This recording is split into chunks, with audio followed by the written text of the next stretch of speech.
Member for Dubbo.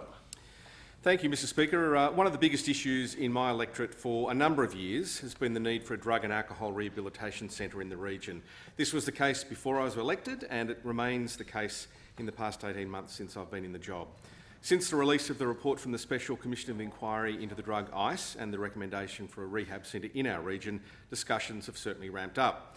I've been asked many questions about my position and whether I have, in fact, a desire to make it happen. I actually wrote an opinion piece this week for local media to outline once and for all my position on this matter, especially given the New South Wales budget will be handed down on November 17. I want to place that on the record here, so I'm going to share what I wrote. We're now less than a month away from the 2020 New South Wales budget being handed down by the Treasurer. Now, every budget is important, but this year has taken on extra significance due to COVID-19 and the fact that everything we're doing as a government is being put on the credit card.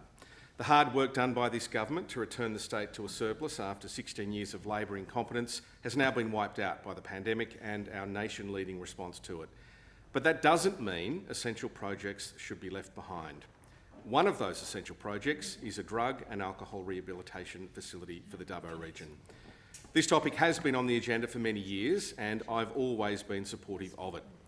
Since I was elected in March 2019, I've said on many occasions that funding for the bricks and mortar is only the start when it comes to a residential rehab facility.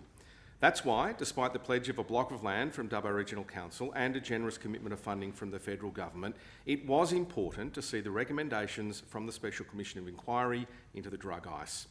It's also important that we fund the ongoing programs and support workers which will actually make this a success, not just a building. In fact, that's probably the most important part of this whole project, and it is something that only the state and federal governments can facilitate. It's well documented the report from the Special Commission recommended a facility would be of benefit in our region, where ICE and other drugs have become a scourge to our way of life. There are many people in our communities who have been impacted adversely, and there isn't one person who could genuinely say they don't want to try and fix the issue. And that's why I've made it very clear there needs to be a collaborative and sustained approach from health and mental health professionals to make sure we get it right.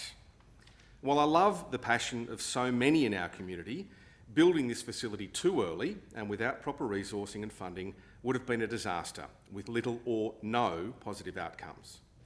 When the report was released and it recommended a facility for our region, I immediately wrote to the Premier, the Treasurer, the Health Minister and Attorney General to ramp up my lobbying for the facility and an associated drug court.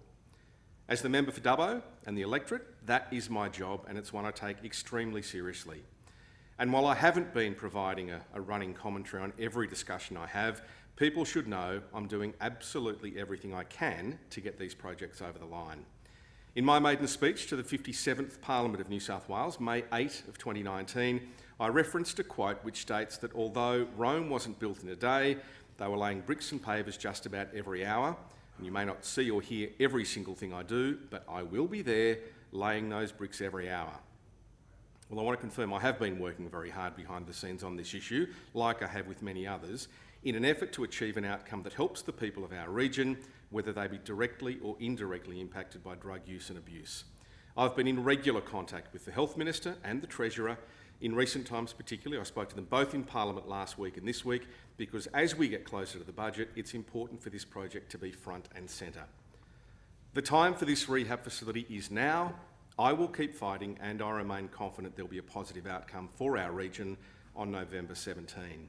Speaker, as I mentioned in that piece, I really do commend the community for its support of this concept, but it is important to note that this is a project that can really only be facilitated through the state and federal governments. I appreciate the desire for Dubbo Regional Council to feel like it has a role to play in supporting this type of project, and it should.